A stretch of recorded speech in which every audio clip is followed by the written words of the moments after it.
Hey, we're here. We're in the building, and I'm ready to talk about video games. We've been trying to coordinate this podcast here for probably a few months now. So I'm fortunate enough that Lukas Eggen can finally sit down with me. He is a digital content producer for the Las Vegas Review-Journal and the co-host of LAN Parties, which is a video gaming and esports podcast, which has blown up and has a pretty large fan base. And I know this man, as I've been following him over here for the last few months, has a huge passion with video games and talks to a lot of industry professionals. So you can give us a little bit more of the in-depth analysis of what's going on in the e-gaming world. So Lukas, thank you for coming on. Hey, thank you for inviting me. It's been too long to get this together, but such is life when we're both pretty busy guys. So we're here, so thank goodness, and I'm excited to be here. Fuck yeah, man, dude. Our generation has grown up with video games, and it seems like now the gamification of just real world routines and everyday activities are becoming gamified, which is really cool. I don't know if you know, but I'm a big crypto person, and crypto is pretty much just gamified everything, which is super cool with game theory and just higher level thinking and critical thinking and stuff like that. But before we go into video games, which I know a lot of people want to talk about, give us a little background of who Lukas is. Were you born in Vegas? How'd you out here, and a little bit of your youth? Yeah, so I moved around a little bit. So I was adopted from Korea, and I've lived in Oregon and Wisconsin and Nevada, but I graduated from high school out here in Vegas and went to college in Reno. And I've been in the news industry for about a decade now, since 2012, and I was working at a newspaper in Oregon before I came down here and joined the RJ. Wow, were you in the same position in Oregon? So I wasn't. I was a sports editor at a smaller weekly paper, so covering a lot of high school sports out there. Wow, making a complete transition to video games, huh? Oh yeah, it was overdue. So give us a little bit of insight of how LAN Parties was created, because from my point of view, I don't think I've seen any other newspaper company or just local news company that has a video game podcast. Like, this is just not popular. Yeah, it's funny. It was almost pretty random. I was talking to my boss, and he got me going on digital initiatives that they were interested in. And the best and worst thing about me is when I go on a rant, it just goes. And so one thing led to another, and I just blurted out, I think we should be doing a video game podcast. I think it's an untapped market. And somehow that convinced him. A couple months later, he just walked by my desk with my co-host Ryan, who had just started at the RJ. We hadn't met before, and he said, "I think you guys would be good together." And that was it. We were off and running from there. Did Ryan have any experience within the esports arena? He does, yeah. So he actually does a second gaming podcast with a couple of good buddies of his. So he's very well versed in the world, and thankfully we get along well, and we play off of each other well, because that was completely random. I think you guys started at a good point, because video games are blowing up, and now there's all kinds of video games. When we grew up, I'm 29. I'm sure you're probably similar age. Looks like it. Yep. We grew up with PlayStation, Game Boy Advance, Game Boy Color, N64. But now there's VR component to it. There's an AR component to it. There's web browser games have just blown up. Yep. And now we have mobile gaming, which is probably just as or more popular than console gaming.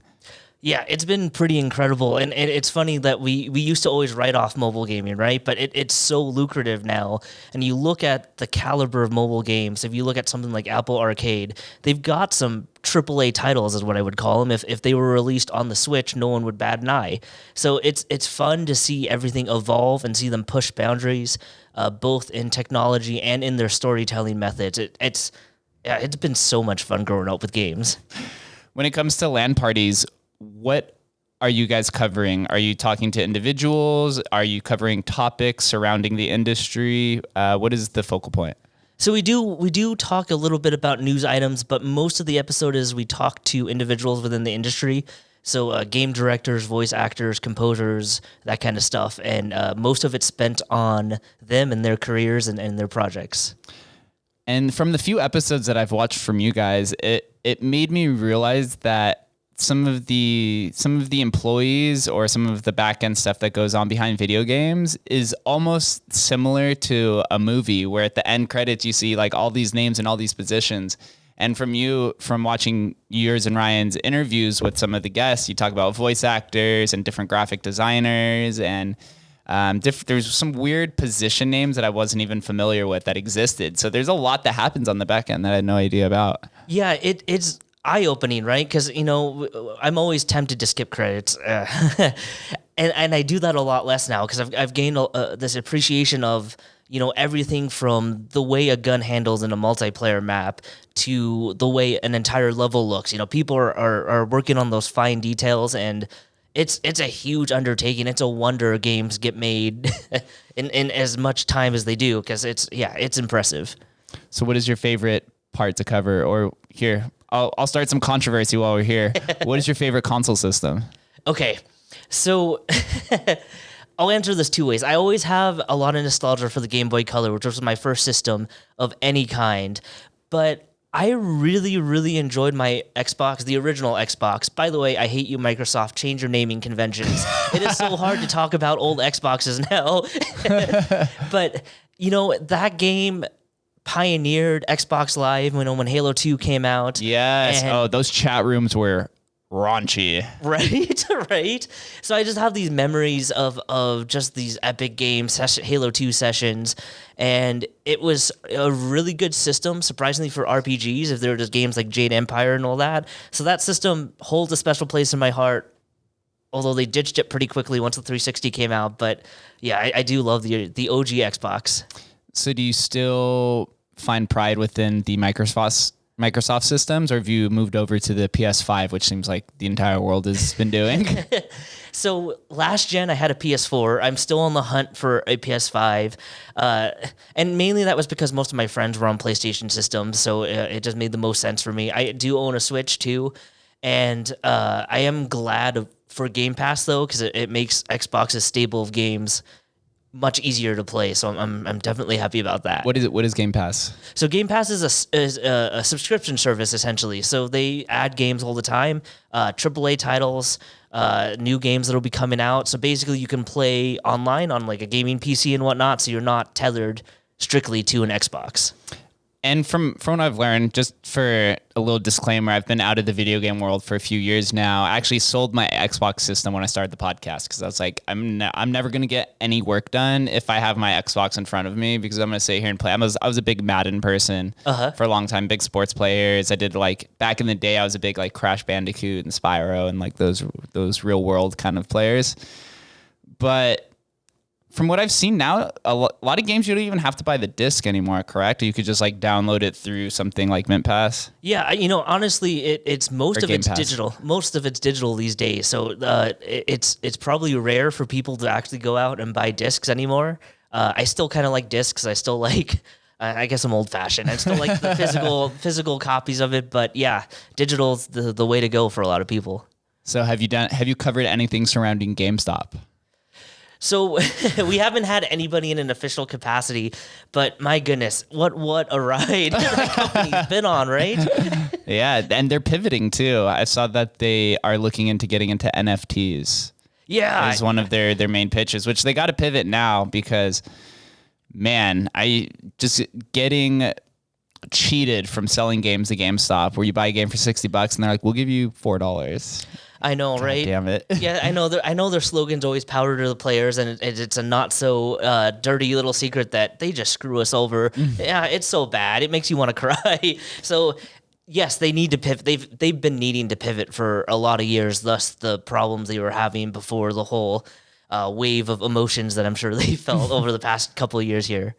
So with the let's call it the elimination of third-party sellers like GameStop because of most players are moving to digital gaming. Does this put more power within the hands of the game companies because now they don't have to sell through an intermediary? Does this reflect the prices of any sort? Unfortunately, it does not. I guess you could argue that there's more flexibility with indie titles, so that they'll see a bigger range in prices.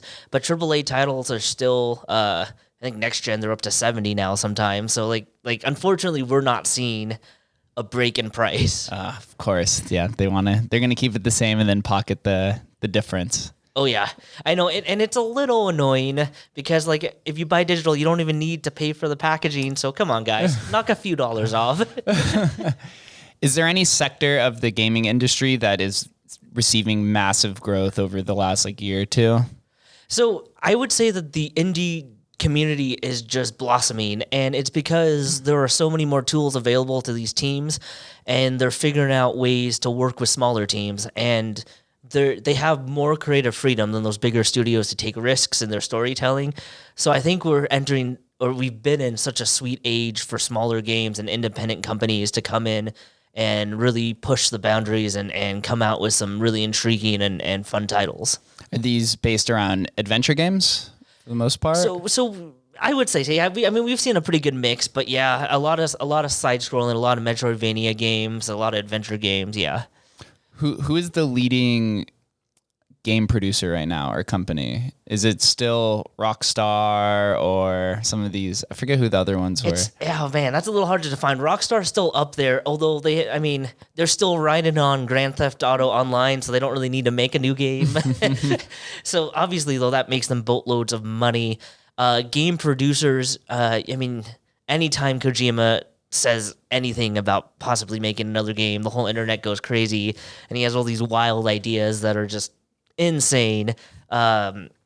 Microsoft obviously recently acquired all the Bethesda studios, so that's a huge power play, but I'm a big Fallout fan, and so I'm always up for what they want to do, as long as it's not Fallout 76 again. So you do see a lot of the mainstays. The difference that I see within the gaming industry from when we were younger for now is that the majority of the games are based purely on online play rather than the story mode. Mm-hmm. Do you think the story mode will see any sort of resurgence in the future, or is online gaming here to stay to take over?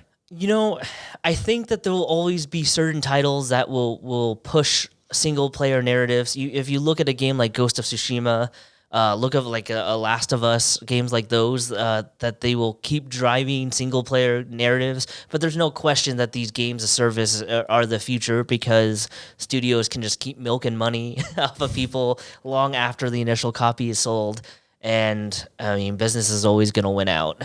They always do. And now I think this issue was last year regarding microtransactions. I forget who the company was. I think it was a mobile gaming company who was getting just beaten across social media for gouging their customers with these microtransactions, which is basically like a pay for play kind of scenario. Right.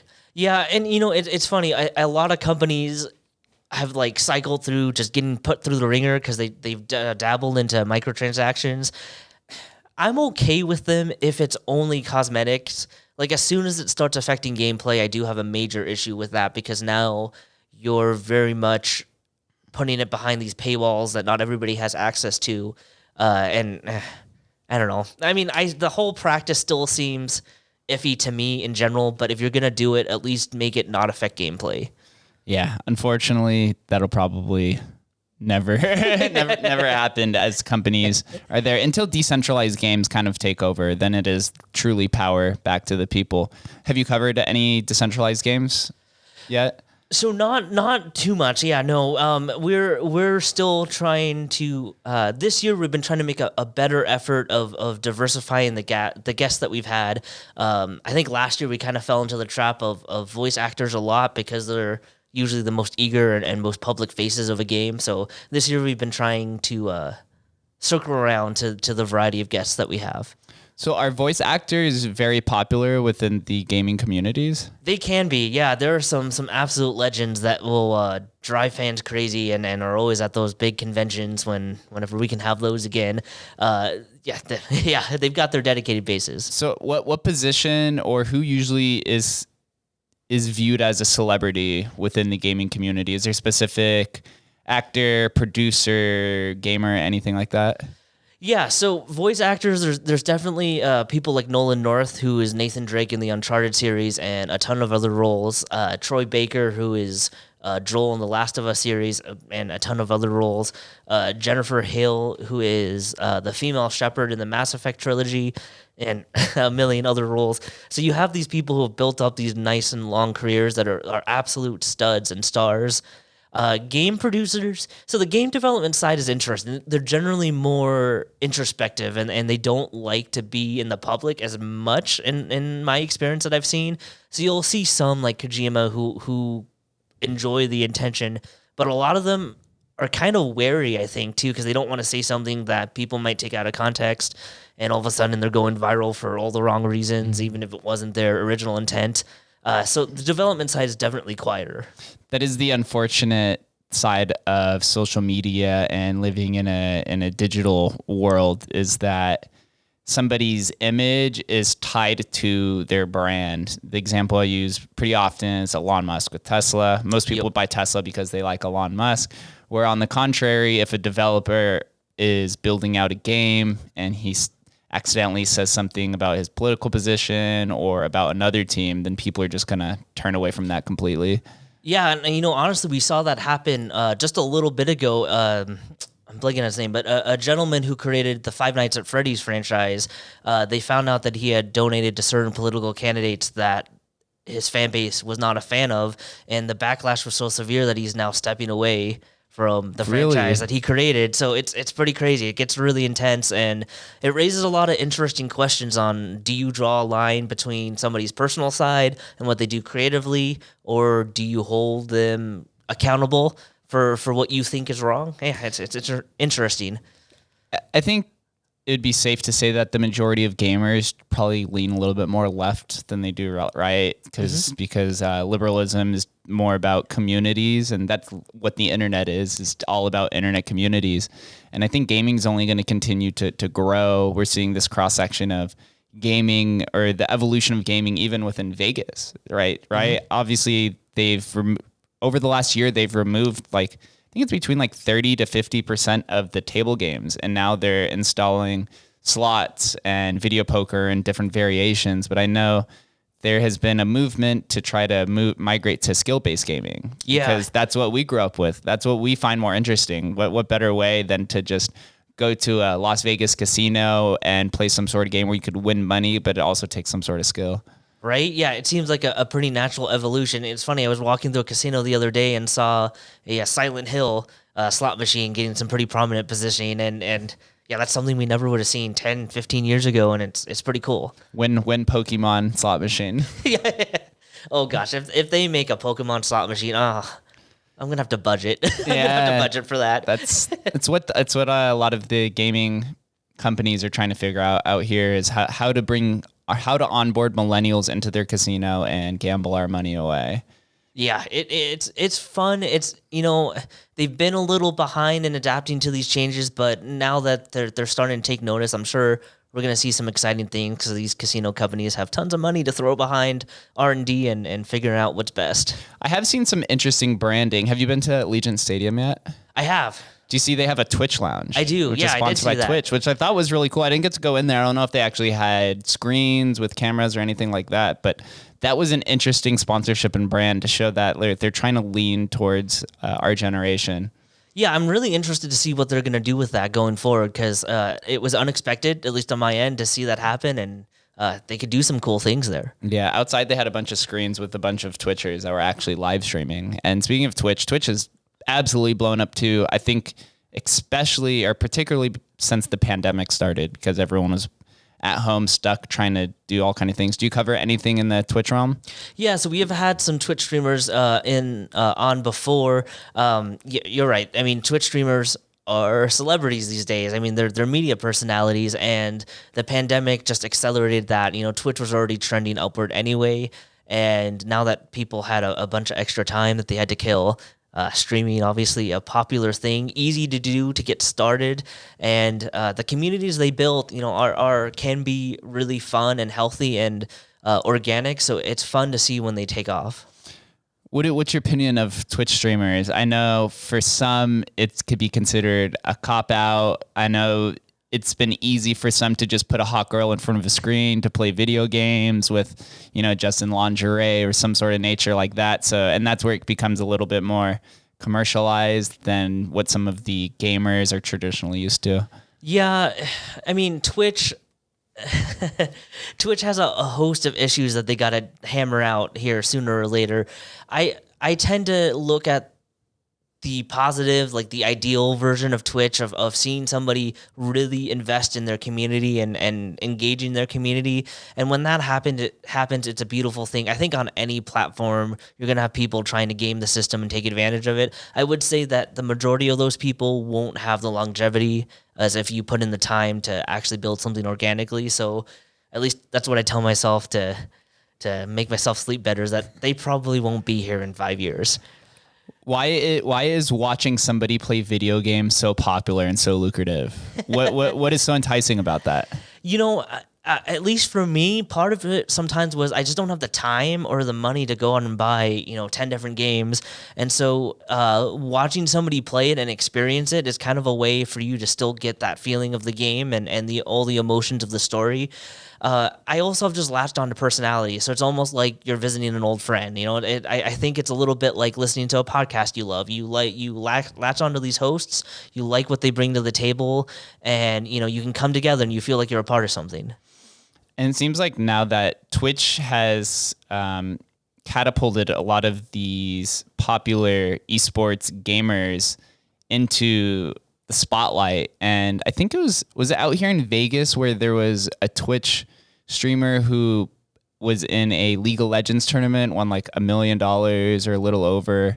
I don't know if that was out here in Vegas or somewhere else. I think the kid was like 16, but he started off as a Twitch streamer and just continued to grow upwards and upwards. Right? Yeah. I mean, and you look at somebody like Ninja too, right? Who's on the cover of magazines now. Like, who would have thought that would ever happen? So I think what I would warn people, though, is don't assume that that's going to happen, right? Those people, while there are a lot of them, are still few and far between. For every ninja, there's thousands of not ninjas, right? So if you're doing it strictly for fame, you're going to get burnt out, and it's just probably just not going to happen. Let's play the odds here. But it is a very real path toward making a living now that people are finally more accepting of. Is Ninja popular because of his image or because of his skills? I think now it's his image, right? I mean, obviously the skills had to be there at the beginning, but he's just done a masterful job of parlaying that into media appearances, and more power to him. So I would say now it's his image. What would you say is the most popular game to be played on Twitch, or at least Twitch streamers? Oh man, I mean, probably still Fortnite, probably still League of Legends. I mean, those games have showed the longevity that all these other games dream of, right? People are still trying to knock Fortnite off the Battle Royale crown. League of Legends has been around for 10 plus years. I mean, how many games can say that they're just as popular as they were then, if not more so? So those two companies have done a great job of keeping it in the public's eyes, evolving the gameplay, and making them into events. You know what I've seen an interesting evolution? When we grew up, it seemed like console gaming was really popular, but I always liked to play computer games. I played Diablo 2. I was a big fan of Diablo 2 and Command and Conquer and some of those games. But now I've seen recently the rise of desktop gaming and computer gaming, especially with some of these computers now that come out with these like crazy graphics cards, and I think there's like a 3080 out or something similar. What about desktop gaming makes it so, or what about desktop gaming has continued its rise upwards past console gaming? Yeah, I think there's a couple things. First, you have access to the widest variety of games, so things like Steam, right? And second, I think it's become much more accessible. I think, even 10 years ago, there was still a stigma of if you wanted to buy a PC, it was going to cost you, or, if you dare to build it on your own, it's this big intimidating thing. It's not intimidating anymore. There are tons of guides out there. There are tons of communities to help you build a rig to your budget and to your needs. So I think that takes away a lot of the guesswork and a lot of the nervousness. And, PC gaming, because it's easier to stream, because you're You're streaming right from your computer too. You can make it as powerful as you want.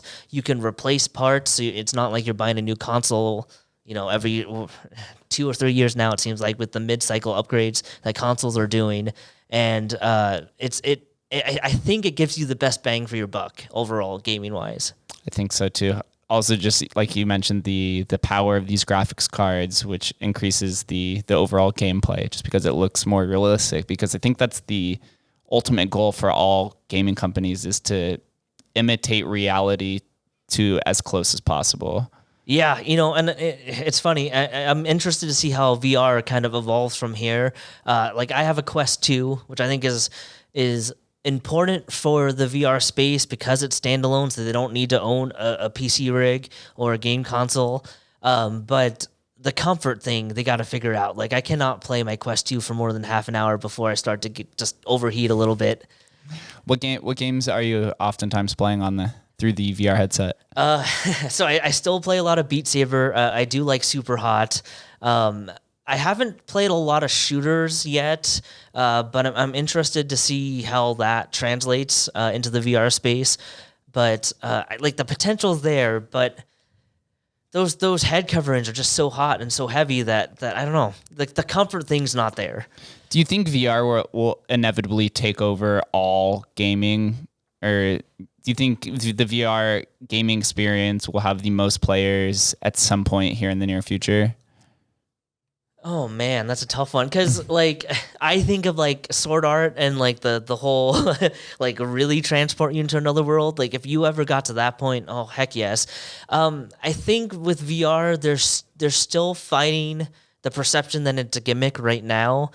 So you need to see more traditional games make their way to VR instead of these shorter experiences. However, then you run into the comfort issue where it is just uncomfortable to play this for more than 45 minutes or an hour.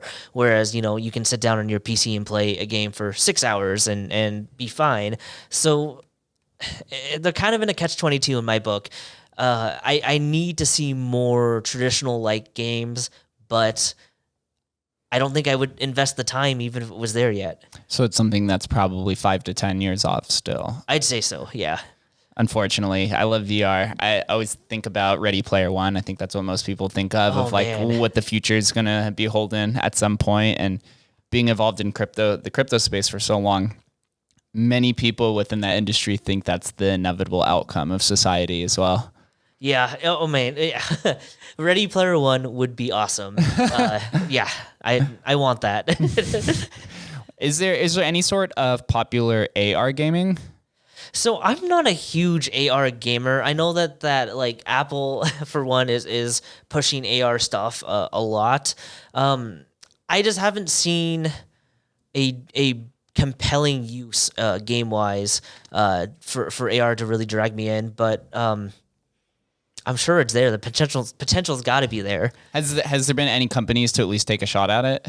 I mean, if you look at games like Pokemon Go, right? I mean, that's probably the most successful example of that.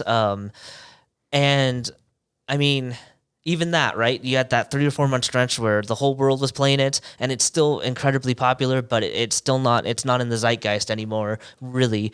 So yeah, I could see it being fun, but not something that I would devote a significant amount of time to over time. Yeah, there hasn't been a killer application yet, or a prolonged killer application. I do have to say, playing Pokemon Go and walking down the strip and getting drunk was actually really fun.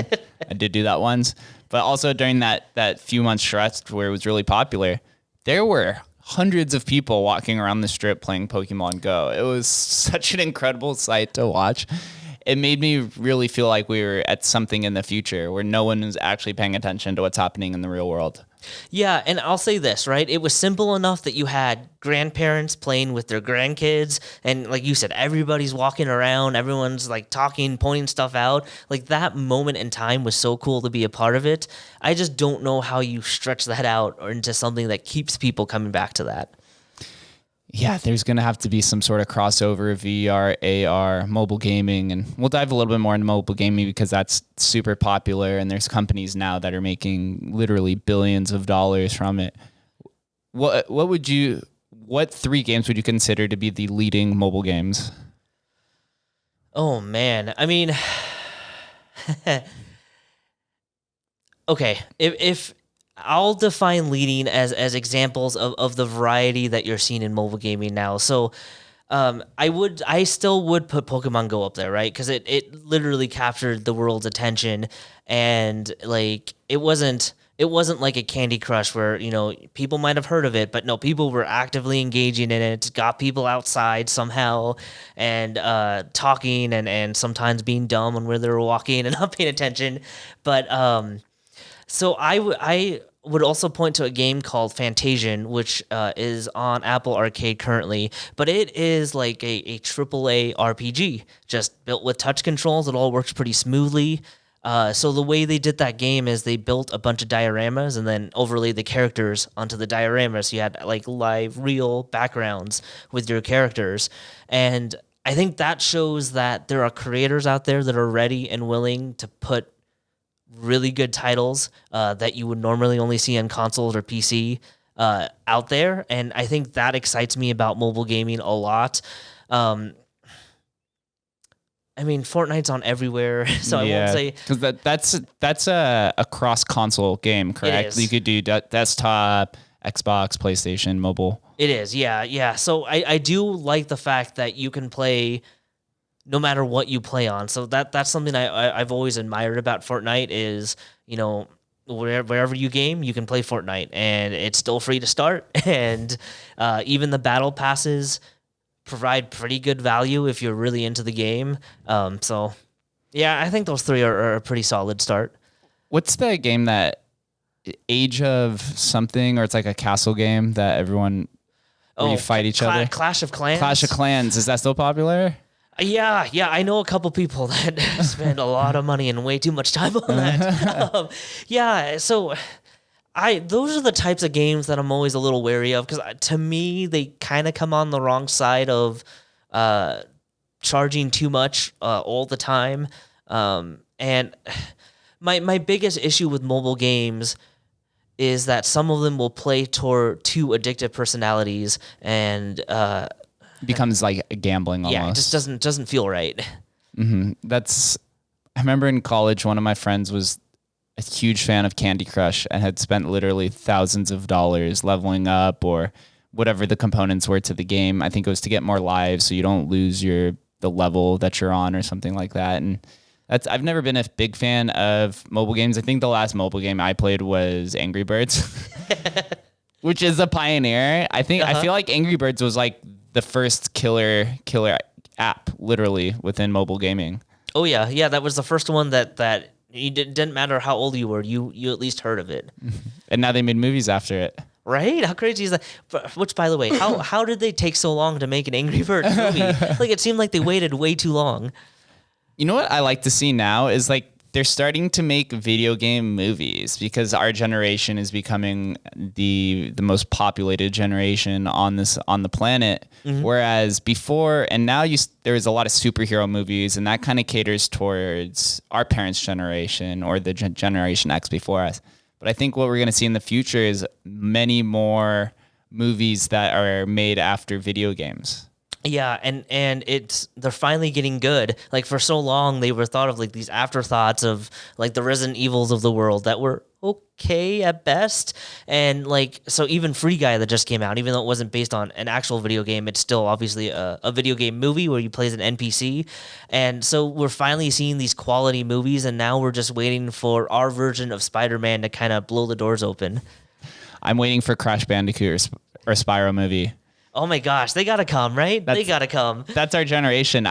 Crash Bandicoot was my absolute favorite game. I used to buy all of them: 1, 2, 3, 4, Bash, CTR. CTR was like a super popular game, or a GoldenEye. I know they made an old version of it, but N64 was also a classic game. It was. It really was. Yeah, it's funny. They did remake that game, I think, on the Wii, and they made the mistake of buying it, just mostly due to nostalgia. And yeah, no, not good. The N64 version is still the definitive version. Nostalgia within video games is selling really hard. I've seen N64s, original Nintendos, and PlayStation selling for like $300-$400. Yeah, it's insane, right? It makes me sad that I threw away some of my consoles. Darn you, parents. No, it's cool, and the one of the biggest issues that gaming needs to figure out though is game preservation, just in general.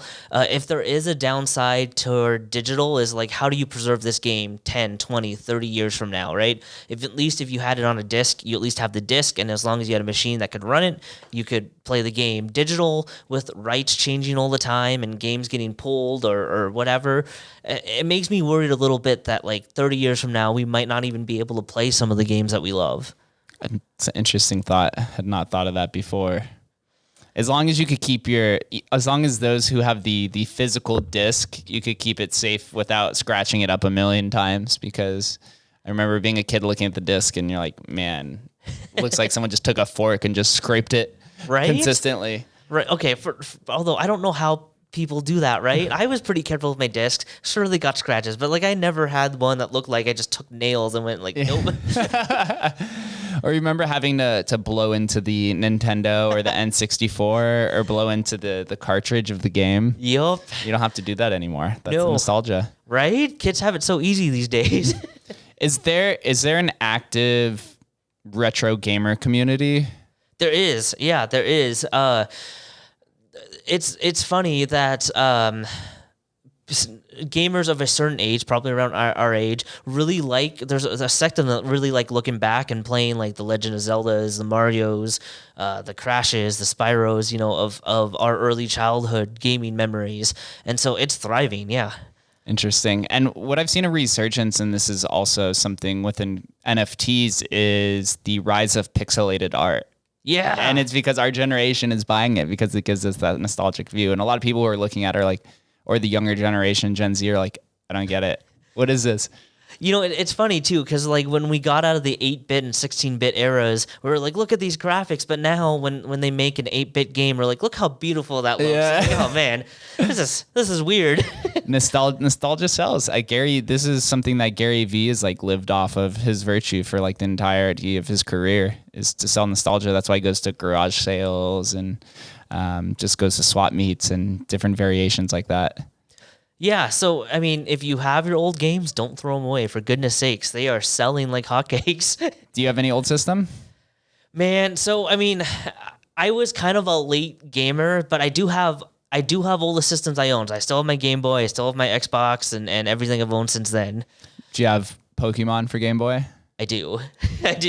I have my special Pikachu edition. That was my first game that I ever played. You remember so Game Boy is actually the original mobile game, if you think about it, right? The original mobile gaming is just not an iPhone, it's a Game Boy. Mm-hmm. But you remember having to like put the light attachment on it to play in the dark or the magnifying glass to see it. I do. And I remember too when the updates came out and you could trade, although the wire almost never worked. The link, and you had to like to stay completely still. And thank goodness we've advanced. And now, as Game Boy is the original mobile game, they actually have Game Boy emulators on the mobile phone, and that's also really popular as well. Right? Yeah. It's funny. I was like blind to that community till a couple years ago. And then I was like, whoa, I'm like, I can play all these games again. So, oh my gosh, I get lost in that. It's the easy way to also not get nickel and dime from microtransactions because there were none within the game. Right? And Nintendo will never shy away from selling you a game that you bought 10 other times, one more time. This may be a little bit off track, but do cheat codes still exist within video games? You know what I'm talking about? Back in the day, there's like GameShark and all that. Not like that. I think part of the problem is game updates. So even if it's mostly bugs that people find, but they get patched out. So not in the traditional sense. Like I do miss that part of it. I remember in the game Enter the Matrix, and you could enter your cheat code, and they used it as like hacking. I'm like, cool. Yeah, I kind of miss that. Nothing better than on The Sims to use the cheat code to have infinite money to build out your sweet dream house. Or on Grand Theft Auto, I think everyone knows the R1, R2, L1, L2, right? Left down, right up for the weapons. It's something that is just like ingrained into every millennial's brain. We need more of that. Bring it back. Should we start a campaign for it? We should. Let's get a campaign going on Twitter. Hashtag it. So outside, we have talked about some of the downsides of the industry, some of the things that they have to figure out. is there any trends or anything growing within the gaming industry that you think is going to become more mainstream? Well, one of the biggest issues that they've been trying to deal with, that they've been frustrated and slow at is diversity. I think, from a couple weeks ago, the whole Blizzard story of all the abuse accusations that were coming out, that is not a new story in the gaming industry, unfortunately, and I don't know what it will take to change that, but my goodness, it's 2021. Can we can we get to that point, please? Like, I think the diversity would show up in the types of stories that were being told. Both having more female-led projects plus just minority-led projects, and I just don't have a good answer on why it's taken the industry that long, other than I guess it was like a good old boys network that finally needs to be ratted out. Yeah. I mean, I don't know. Well, I'd feel like the gamers in general is probably one of the most diverse communities across the planet within any industry, because it's like there's not much limited entry. Anyone can just hop on and play. Right, exactly. And so it's been this weirdly ironic point where gamers are diverse, and yet the people making the games maybe aren't so diverse. And I don't know. Like I said, you hate... The discussion always goes back to, do you boycott a company, right? But then you're punishing everybody else that wasn't acting out of line. So there's no easy answer on how to even...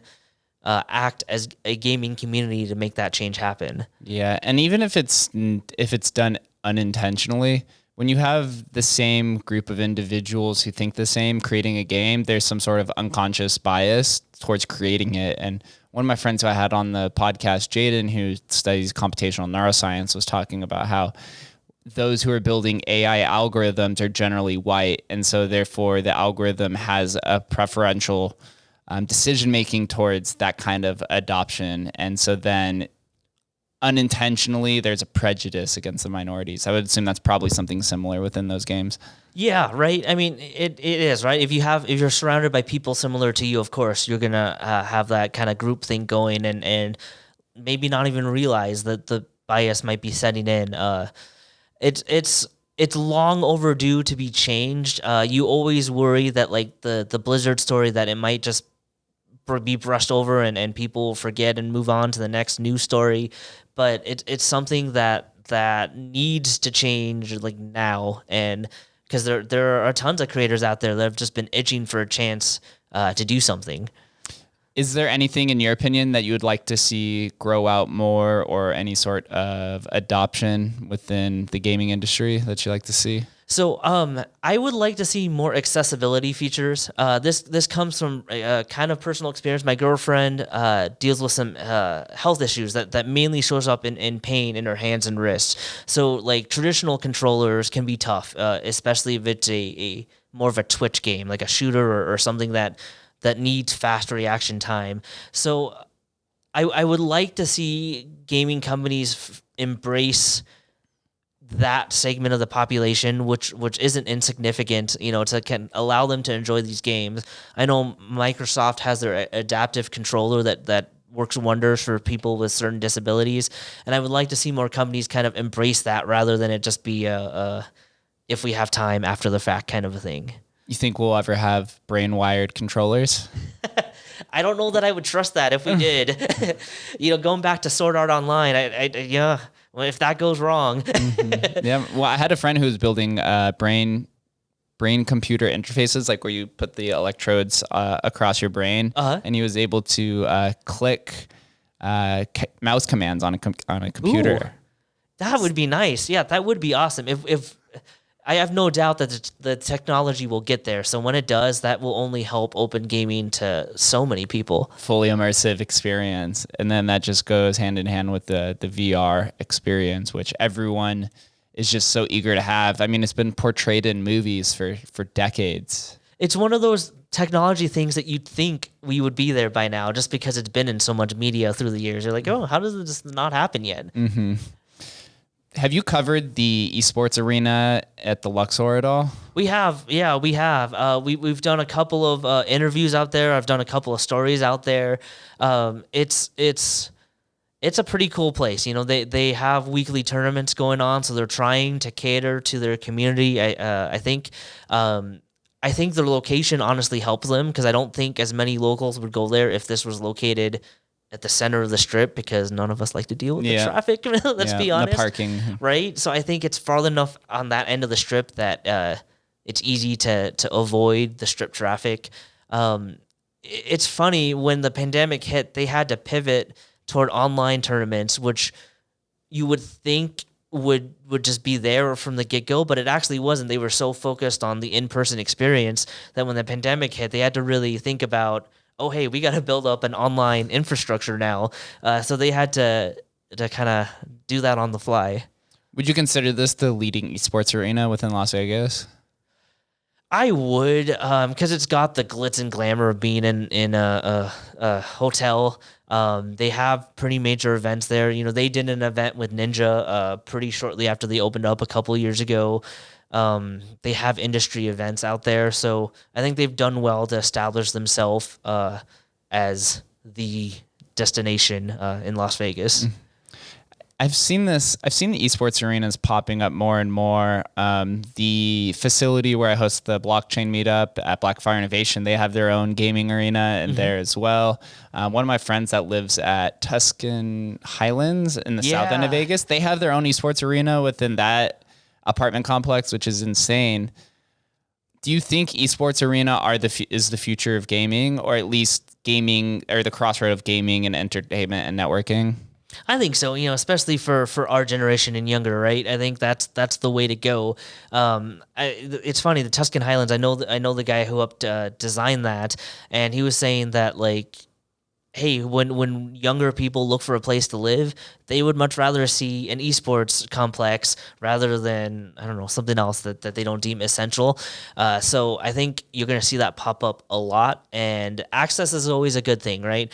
I know that esports has been pushed into schools, but the biggest issue to that will be access. And so the more of these facilities that you create, the quicker we can overcome that barrier. Yeah, gaming is subtly consuming the world. As I mentioned too, we see a lot of things becoming gamified or skill-based in the real world. That's not just gaming particularly. We're seeing tech companies adopt some sort of gamified workplaces where you incentivize people to do better, therefore they get trips, or friendly competitions within workspaces. It's something that didn't exist before gaming, really, but now with games, they realize that our generation, we want that experiential component to pretty much anything that we do. Right? Yeah, it's funny because the shift was subtle at first, but now you're seeing it out in full force, and it's interesting because you'll see some older people that just don't get it or just don't understand it, but it's something that obviously that appeals to so many of us, and it's like you said, we were just raised on this. It's what we know, it's what we're used to, and I mean, if you can mix work with elements of play, I mean, that's gonna make your job not feel like a job, but something you actually enjoy doing and being there. Mm-hmm. And I think Vegas has a pretty strong crossroad for gaming, entertainment. It has the capacity to, sleep 500,000 people about down there. So I just don't understand why it hasn't been as popularized as you would think, because within the rest of the world, it's super popular. You literally have multi-million-dollar tournaments happening. Yeah, that's an interesting question, because a few years ago I visited Korea, right? And they've got the giant esports stadiums out there. And it's almost like here in the States, we didn't take it as seriously at first, and now we're playing catch up a little bit. But I don't know. I think maybe the stigma of games being a quote kids activity just stuck around for too long. But a city like Vegas is perfect for it. Like you said, we have all the hotel rooms and all the space. We have the glitz and the glamour. We're already an international destination, so people would love to come here. A couple of years ago, League of Legends held their All-Star game here, and the fans loved it because they want to go to Vegas anyway. So if you marry that to a major gaming event, I mean, you're going to sell out in a second. Outside of the esports arena, the only other area on the strip I know that has gaming is at the Link, where they have the Madden areas where you can watch the sports game, but also they have an Xbox and a PlayStation where you can play Madden. Do you know of any other areas on the strip? No, I mean, most of the other things I'm thinking of are more traditional arcades, and so I think gaming companies need to rethink what these skill-based games are, right? And I think that the skill-based slot machines are kind of a first step for them to dip their toe in. Maybe there's some hesitancy to actually build out actual units just because of the cost. I don't know, but yeah, we're strangely behind, and it's hard to get why. Working within the RJ, have you heard any rumblings about this Atari hotel and casino that's supposed to open up? So we don't know much more than what's been released, but I'm game for it. Pun intended. Atari's been going really hard in the blockchain space. They've bought digital land in the majority of these metaverses and are building casinos, ironically. So maybe that's their ultimate goal. I mean, Atari it's literally the original video game console. So right? you think that branding is still there. Yeah, it would be a heck of a comeback in a very public way if this hotel is successful, which I'm sure it will be. It's funny because Atari was so big for so long and then just kind of faded to the back to, if you ask kids today, hey, do you know what Atari is? I don't know that many would know. So it's nice to see them come back in the digital space, and this hotel could be their big, hey, we're back to the rest of the world, hopefully. Atari is like the biggest video game archaeological artifact that exists. Speaking of that, have you come across any like video game historians? Have you interviewed anyone that has documented the entire history of the video game ancestry? We have not, and I really want to, because I mean, just the monumental task that must be to keep up with all that. I can't even imagine starting that now. I guess we talked to somebody like Jason Schreier, who's a game journalist, but he's written a lot of books about specific moments in games history, about like development and that kind of stuff. But I would love to meet somebody whose mission it is to document the entire history of video games. That would be awesome. Any of Lucas's fans who's listening, this could be you. You could be that guy. What does a video game journalist document on usually? Is it more objectively about a company's producing this game, or is there some sort of subjective annotation to it? So we've seen a little bit of an evolution. So you have traditional game sites like IGN who will just do like news stories, like this game is coming out on this date, made by whatever. But you see places like the Washington Post who did Launcher, which is just dedicated to video games and esports, and they do more.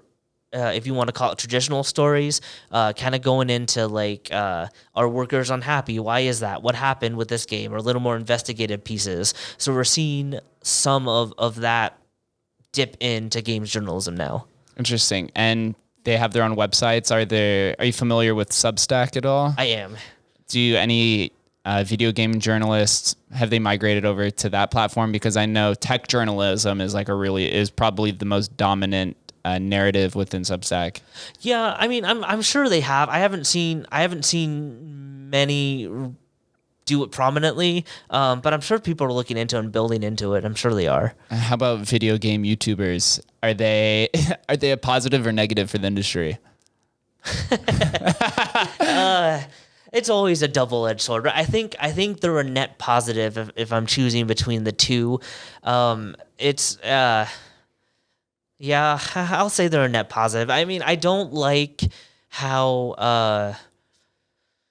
I'm just wary of putting so much stock into any personality when they might. I mean, they're human, right? They're fallible. So I mean, I also don't like the groupthink that kind of evolve in certain YouTube personalities to where they can sink a game even if other people haven't played it, just based on their opinions and because of their following. So a net positive, but as with anything, there's stuff that I don't like. Yeah. YouTube's a touchy subject because there are many people who are there just for engagement farming and are covering stories and leaning their opinion a certain way just because they know the algorithm will favor that to increase their views, which therefore incentivizes them to get paid. Right. Yeah. And it's funny. I don't necessarily even blame them, right? They want to make money. They want to make a living, but it's sad when they start changing just for the algorithms and maybe the reason why you latched onto someone, a year ago is no longer what they do. And sometimes it's vastly different. Yeah, very vastly different. The video games are increasingly different from when I was playing Crash Bandicoot and Spyro back in the day to, I feel like now if I picked up a controller, and it's been probably 2 or 3 years, I wouldn't even know where to begin. That's why I've just been dabbling with crypto games, decentralized games. So maybe you'll have to come on your show and I can give you some expertise on some of the land and stuff that's happening. Let's do it. Yeah. Let's do it. And I'll say this, controllers have sneakily become super complicated. Like if you grew up and you stayed with gaming, obviously you're just used to it and no change feels like that drastic of a change. But you hand it to somebody that's been out of gaming for a couple of years, they're going to look at it and go, what? I'm terrified. I'm very terrified to hear that. But Lukas, we're coming up on an hour. I have one final question for you. Same question I ask everybody. What does Las Vegas mean to you? I mean, Las Vegas is home, right? Las Vegas is just such a vibrant community. You really feel like you get such a fun mix of people here. I mean, it's when you think of a diverse place, I mean, you can't get more diverse than Vegas. We get all walks of life. We've got people coming together on the strip, sharing these wild experiences. I mean, Vegas is just excitement, and I'm happy every day that I move back here. I will retweet that any day of the week. Where do I send all the listeners and those who are watching on YouTube to follow you along your journey, listen to LAN Parties, etc.?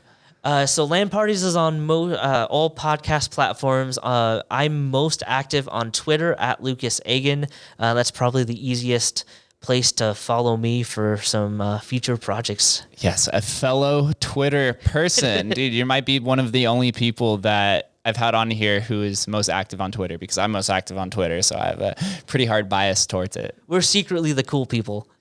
Is that where the video game community communicates most actively, through Twitter? I mean, I'm sure they communicate a lot through Instagram and whatnot. I just I don't take enough photos and videos in my daily life to really make my Instagram worth it. I just find Twitter, there tends to be a lot of gamers. A lot of the people that I need to get in contact with tend to be on there. So it's an easy medium to keep in contact. And Lukas is also part of the Blue Verified Checkmark gang, so that also helps a little bit as well. Lukas, thank you for coming on, shedding your insight onto the video game industry, how it's blooming, some of the things that are not going well, the discouragements and the encouragements. I look forward to gaming with you at some point in the future and then running this back, and maybe we'll bring Ryan on as well, and we could run it back sometime in the future. Let's do it. Okay. Thank you guys for listening. We'll catch you next time.